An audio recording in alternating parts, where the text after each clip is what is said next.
কতবার দোয়া ইউনুস পাঠ করলে গাইবী সাহায্য পাবেন আপনি।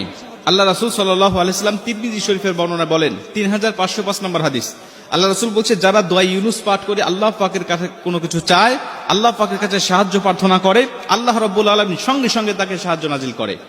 অনেক মুহাদ্দিস, অনেক মুফাসসির এই আয়াতটাকে, এই দোয়াটাকে দোয়া ইউনুসও বলে থাকেন।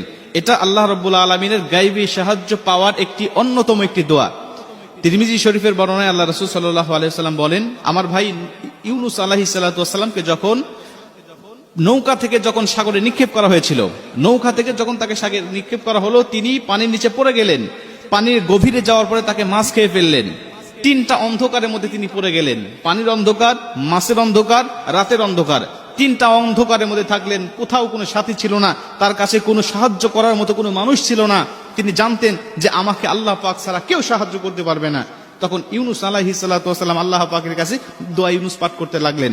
তিনি বলতে থাকলেন, লা ইলাহা ইল্লা আনতা সুবহানাকা ইন্নী কুনতু মিনাজ জালিমিন।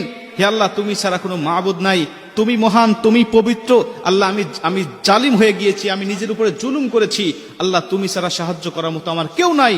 আল্লাহ রাব্বুল আলামিন তাকে মাছের পেট থেকে আল্লাহ পাক তাকে হেফাজত করলেন। আল্লাহ পানির অন্ধকার থেকে তাকে আলোতে নিয়ে আসলেন, রাতের অন্ধকার থেকে আল্লাহ দিনের আলো দিলেন। তিনি মুক্তি হয়ে গেলেন, তিনি আল্লাহ পাকের শুকরিয়া আদায় করলেন।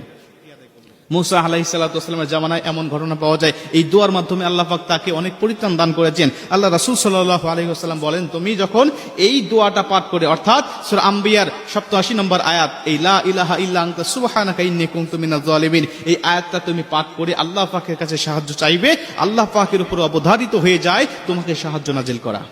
অনেকে বলতে পারেন